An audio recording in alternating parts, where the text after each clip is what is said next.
Other than playing the beta a few years ago, the last time I played a CCG was Magic the Gathering back in the mid-1990s. I had no idea I would end up so addicted to this game for the first half of 2020. Eventually, what took me away from the game is the fact that to maximize your experience with the game, you have to play every day. And I just have so many other games I want to play, books I want to read, and kids and wife to hang out with, I just couldn't give that much to the game.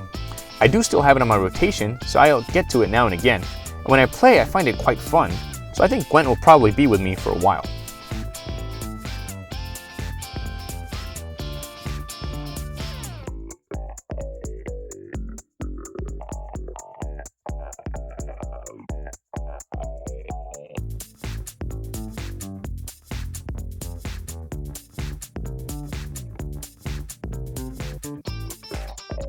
I continue to have faith in roguelikes and roguelites to provide lots of entertainment for me. So I decided to grab Darkest Dungeon during a GOG sale. Darkest Dungeon is one of the most punishing rogue bunch of games I've played. FTL is just as hard, but Darkest Dungeon has the permadeath of customized and leveled up characters like in XCOM, making the death sting a little extra hard. Of course, the harder the game, the more rewarding when you succeed at a tough dungeon or a boss. I've really enjoyed the games, and for some strange reason, the twins have really enjoyed watching me play it.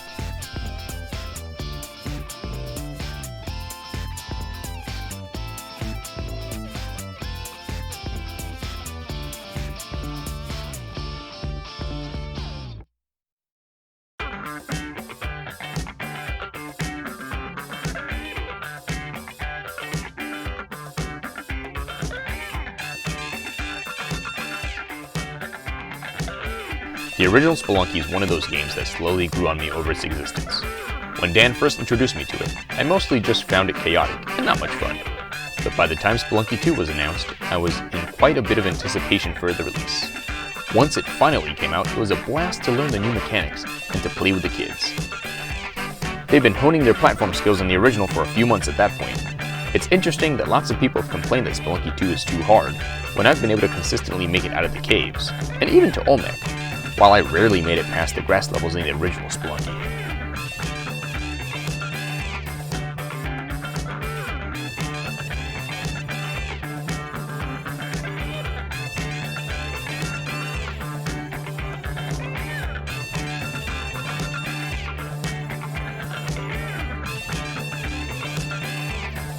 This year, I continue working on finishing the community center.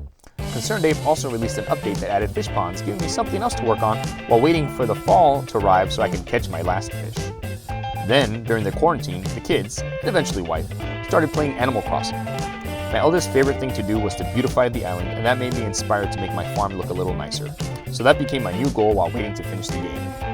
And of course, right as the year ended, the 1.5 release came out, and I was able to gain some of the new features there, including expanding my house.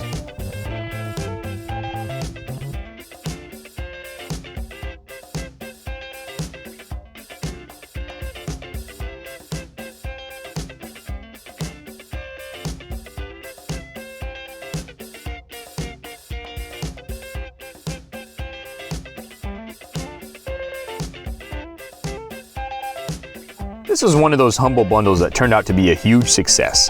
There are many times that I think a game in Humble Bundle will appeal to the kids, but it ends up flopping. This one, however, was a constant request from the kids until we finished the main game.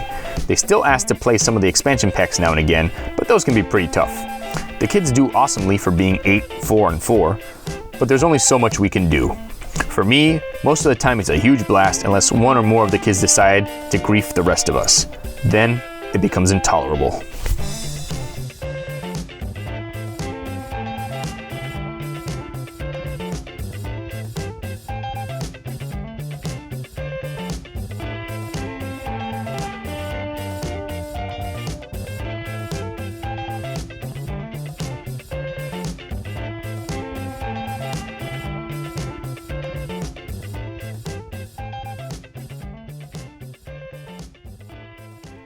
Somehow, most likely through a Humble Bundle, I ended up with a third game in a trilogy in my Steam library. After all the time accumulating games, I decided I'd be disciplined about playing the new games the way I was with my reading, or I'd never play any of these games. So I started going through Steam alphabetically and ended up here. I must say it was a great game to come across early in this experiment. It's a combination of the point-and-click adventure game and an actual RPG with the humor of a Monkey Island game. And eventually, the kids really enjoyed playing along with me.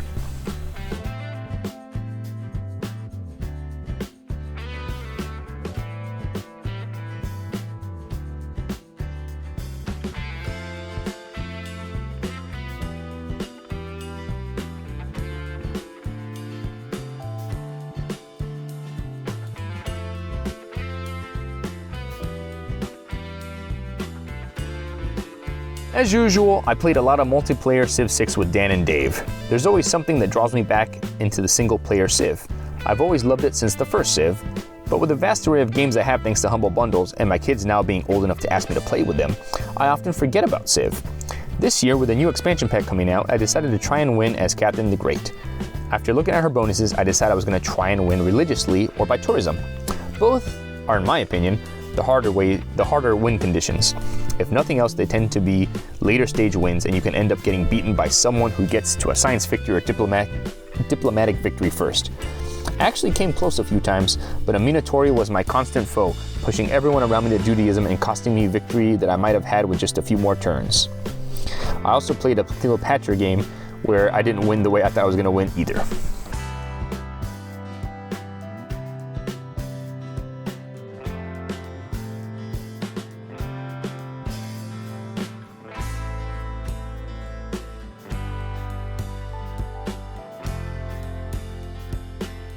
The majority of the time I played Sonic and Sega All-Stars Racing with the kids occurred in 2020.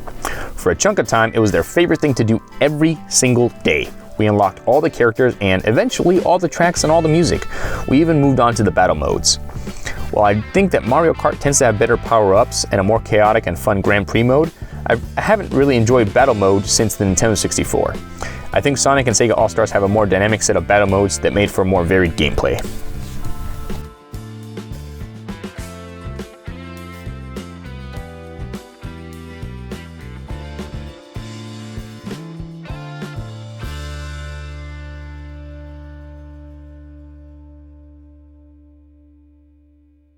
I was looking for a Mario game we could all play, and which I hadn't already played, so I ended up playing Super Mario 3D World with the kids. I think this game is the perfect synthesis of the 2D games like New Super Mario Bros. And the 3D games in the vein of Super Mario 64 and Mario Sunshine. The 3D games tend to have an open area and almost infinite possibilities for traversal. This can be freeing, but it can also make it a lot harder to know exactly what to do. Super Mario 3D World, on the other hand, retains the general left-to-right progress of a 2D Mario game, while having a section or two where the player can go into or out of the screen. I think it provides a much clearer path for more casual gamers. I think I also prefer the Golden Tanuki solution when you keep losing the level, versus other Mario games where they just do the level for you if you keep failing.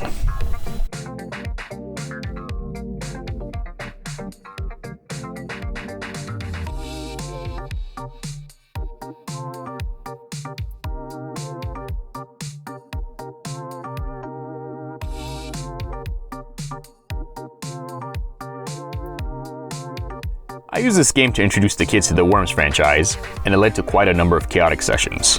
This game, and the other Worms games we played in 2020, function as a great example of how the twins were better able to strategize as they went from 4 years old to 5 years old and were more capable of understanding the consequences of their actions.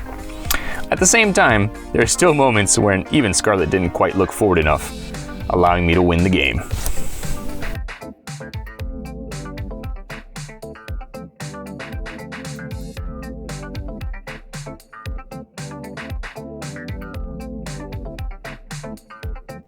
Before I say anything else, I want to point out just how incredibly beautiful this game is.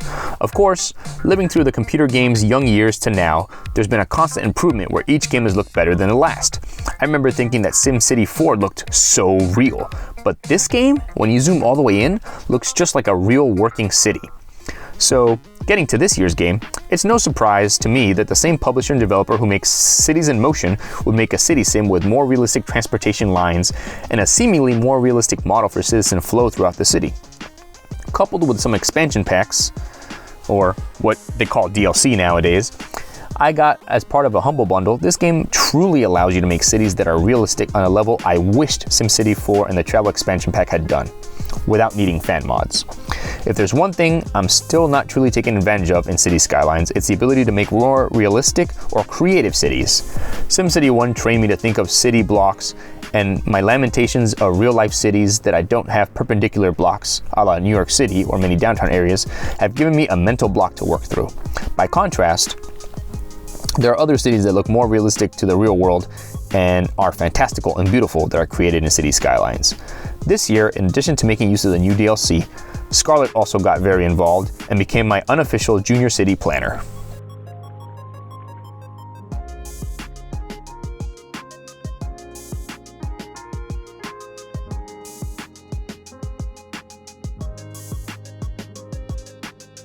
In my mind, this is the epitome of what a Worms 2D game should be. The developers have created a great item set as well as the ability to craft more weapons. The random assortment of vehicles and guns throughout the levels also adds a high level of chaos. Many of the other 2D Worms games are the same game with a new coat of paint, but this one really elevates the gameplay.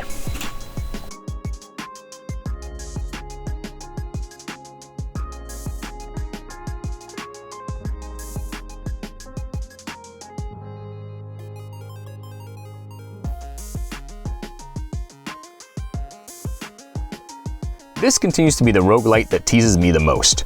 I almost always seem just about to get to the last level, but since I've been playing with only one life for the past 3 levels, it's only a matter of time before a slip-up kills me. Overall, the kids are getting better and are more helpful to me as long as they're not trying to use their ghost status to kill the shopkeeper.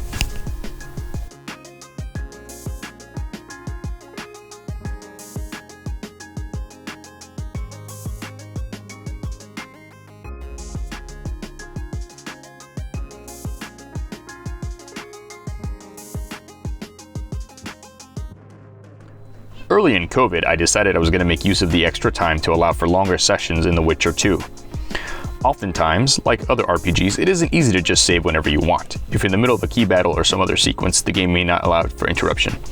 I did alright for a while, but then the kids used up all my game time with Spelunky 2, Super Mario 3D World, Worms, and asking me if I could play Darkest Dungeon while they watch.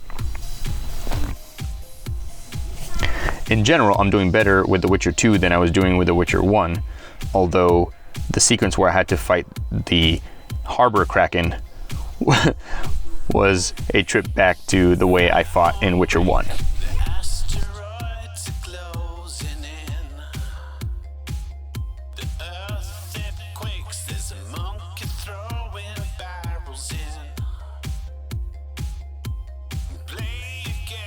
I have a pretty long history with the Mario Kart series.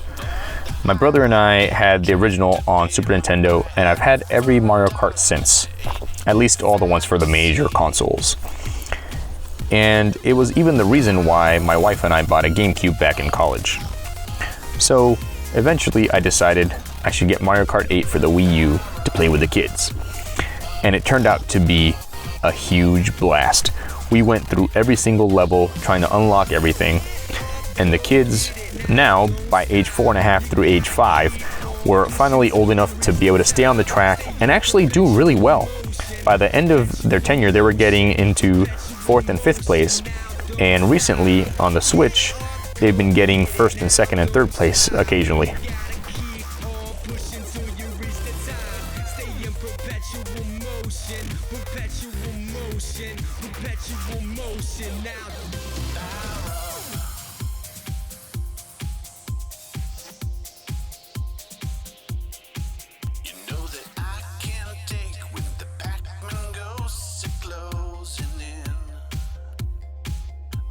While I still enjoy playing this game, most of my game time this year came from the twins really wanting me to play with them. They love playing it on their own, and they really like that they can get further when I play with them. I'm quite impressed that at their age and gameplay level, they're starting to make meaningful contributions when they play with me.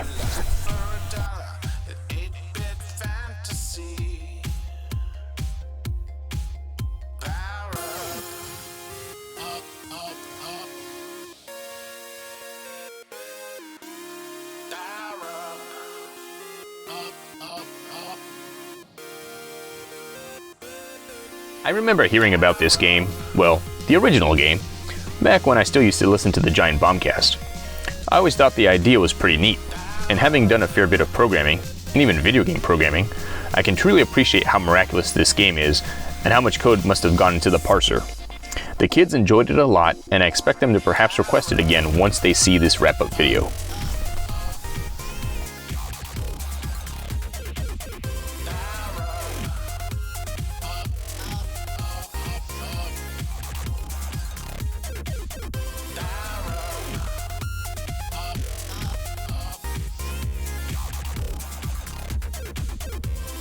This 3D Worms game was certainly unique, especially with its focus on building up a base.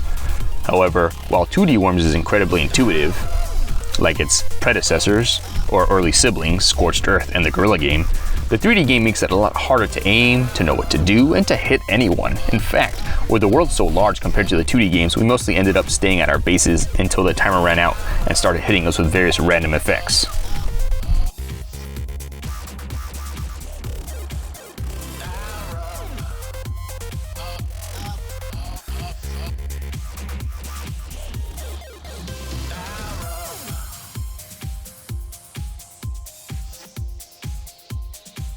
Rocket League was one of the first video games the twins ever played, somewhere around 3 years old. Mostly they just enjoyed making the cars drive around. Now that they were good enough to play Mario Kart, I figured they could handle some Rocket League. Overall, it was a fun time, which everyone enjoyed. That said, whoever's on my team had a major advantage. Not that I'm any good at Rocket League, but I'm way better than any of the kids. So eventually, the kids started complaining about not being able to win.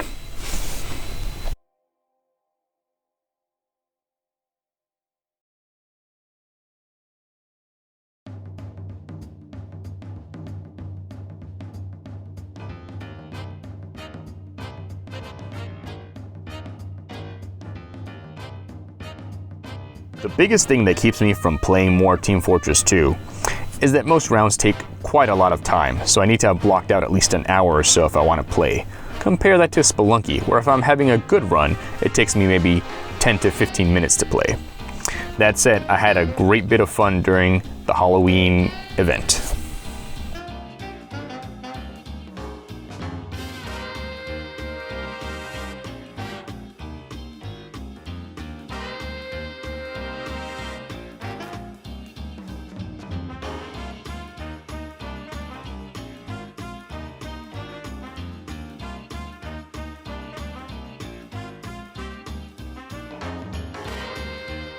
Due to an upgrade in Stellaris, my previous save was incompatible and I had to start a new empire. This is probably a good thing, as it had been a long time since I last played Stellaris, and probably wouldn't remember what had been going on. I'd like to think that if I'd been playing a little more consistently throughout, that there would have been an opportunity to upgrade my save file. This game continues to be complex on a level that makes Civilization seem like a kid's game. Stellaris is a game I think I would probably dive deeply into if it was the only game I was playing.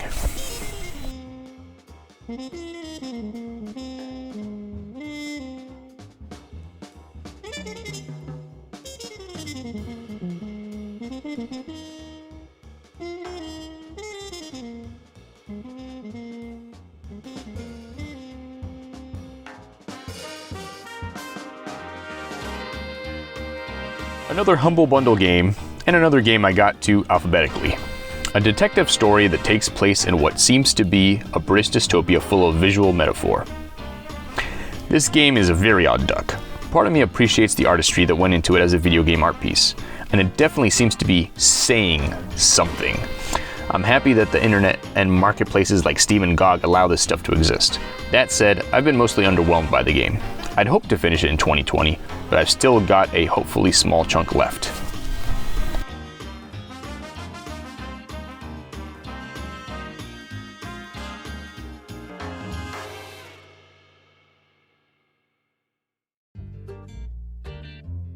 I think of all the roguelites and roguelikes I play, I feel the pain of defeat hardest in FTL when I seem to have accrued a nice large crew and a decent set of offensive and defensive hardware for my ship. I think maybe it's because, unlike, say, Spelunky, it's very unlikely for me to die early in this game by mistake. I always end up at least a couple star systems in before my mistake catches up to me. Whether that's not enough fuel, or not enough bullets, or letting too many guys board. It just really hurts when I die. bathroom's free. Now's your chance. Don't mess with me, you silly monkey. Oh, no. Let Sparky out. Let him out. You silly monkey.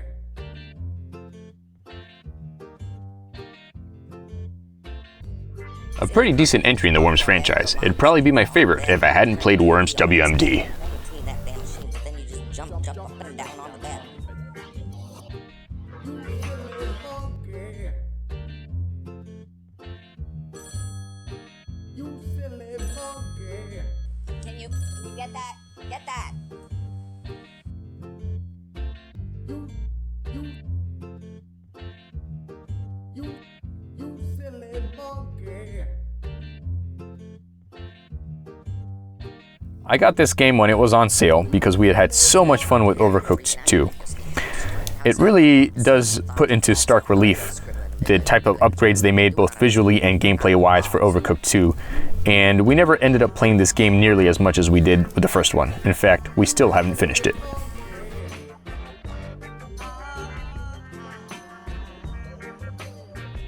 You silly monkey.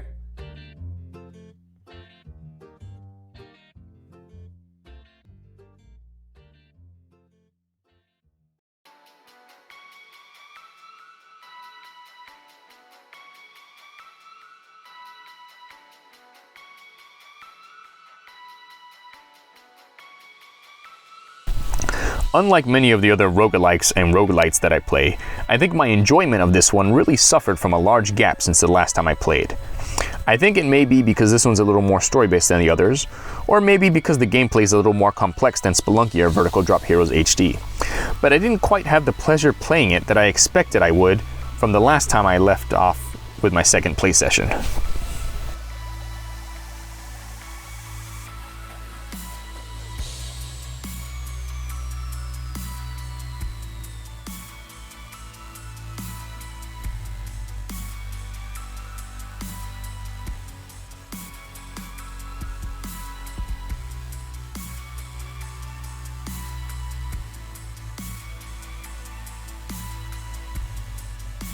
I decided to revisit this game with the kids to introduce them to the idea of sports video games. I think it was a success, although I hadn't played the game in literally over a decade, so it took me a while to remember the controls so that I could explain it to the kids. Maybe in 2021 I'll introduce them to the Mario baseball game.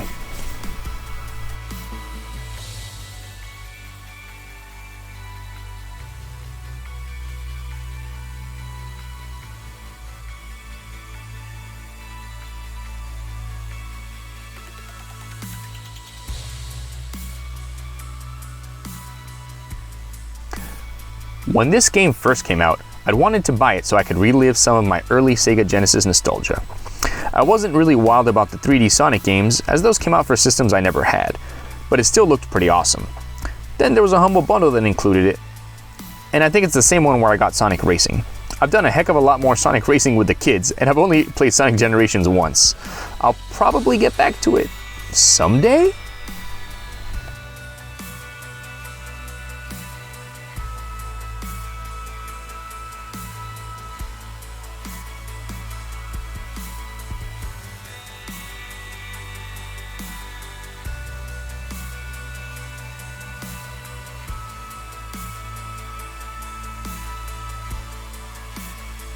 Continuing the roguelike trend of the past few years, I continue to enjoy playing this game. I especially love the humor involved. I've reached the point where I've started to gain power-ups and familiarity with the game that led me to get further into the castle in 2020 than I had at any of the previous years.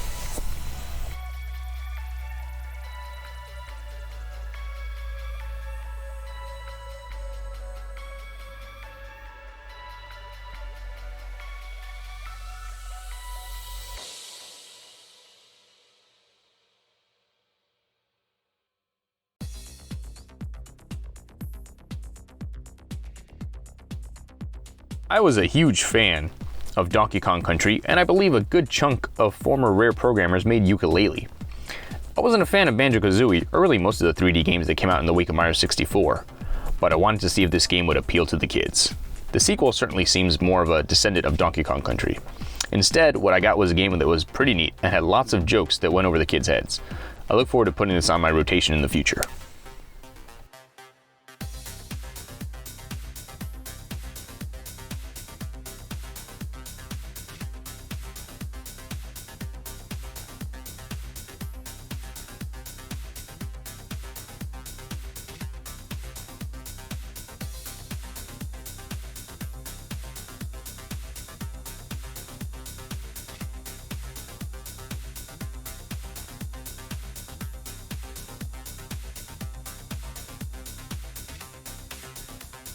Scarlett requested for me to return to the land of the dead for this game. Of course, I had to go do a walkthrough because this is an old school point and click adventure game where the solution's often incredibly unintuitive. I do want to keep going as the characters are pretty neat and the story's pretty funny, but we'll have to see when I get this back into my rotation.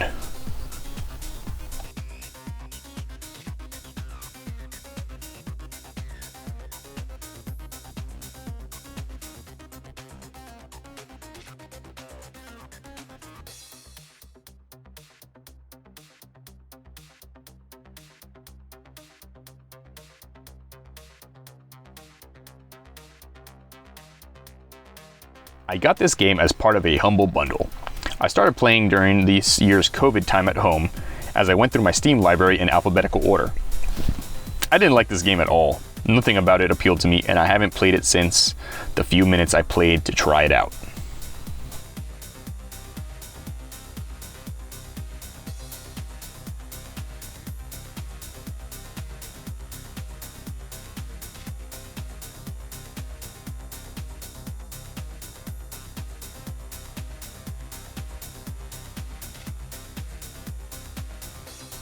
Man, what a year 2020 was for video games. Thanks to having a bunch of time off from work, thanks to COVID, I just blew away through any of my previous top video game times. I think my previous one was 2016. Since then, I've done about less than half what I did this year, which is pretty incredible. A lot of great games this year that I've discovered for the first time or that came out for the first time this year. Gwent, Darkest Dungeon, Spelunky 2, Overcooked 2, those were all really great games. I'd have to say that my top game of 2020 would be Spelunky 2. I just have had a real blast playing that game, whether it's doing the daily challenges, playing by myself, playing with the kids. The chaos of arena mode with the kids when we have unlimited bombs is just insane. I would say a really, really close second for me would be Darkest Dungeon. It was almost the top. I kind of burned out with it towards the end of 2020, but those were my top two games, almost neck and neck, almost tied, but Spelunky just getting a little bit more because even after all this time, I still love Spelunky the most. Gwent was the biggest surprise. It's got more than double the hours that I have in Darkest Dungeon, and I was really gung-ho into the game over 2019 Christmas break at my in-laws house. I was just watching every possible video to learn how it works, watching the pros play, got back, played it every day, signed in every day. They give you a present every day if you sign in, whether it's a new card or some in-game money. But after a while, it just became a little too much, the fact that you have to sign in every single day or else you quickly fall behind and you can't really progress. The chaos of Overcooked 2 with my kids was amazing. Those are kind of It lined up this year that those are my top games in terms of hours and also my favorite games of the year. Really big surprise hit for me with the Baconing. I didn't even remember buying that game. I don't remember how I got it, some kind of Humble Bundle, and yet it was a blast in terms of making me laugh, making the kids laugh. They liked playing in this two-player mode as the shark that shoots lasers out of his eyes. Overall, continue to trend amongst my favorite games being more indie-ish, more low-tech. I did have some fun with The Witcher, but for the most part, not really playing too many AAA games, just mostly sticking with more of the indie games and really having a blast with those games. What am I planning for 2021? Well, just going through my games in order. I've kind of started making a list of how to proceed with different games so I'm not overwhelmed by the giant library I've ended up with thanks to Humble Bundle, and GOG will occasionally give me a free game. So I'm going to kind of try and stick through a list of games that I've got, go through them in order, make sure I cycle through the games. Especially with 2021, I expect there to be quite a lot less video game play. There's, not going to be a huge COVID break, I don't expect.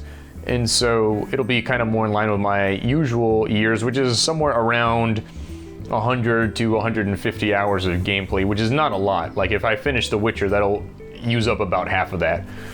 But we'll see where things go, and I'm really excited to see what 2021 brings in video games. I'll see you next time. Bye.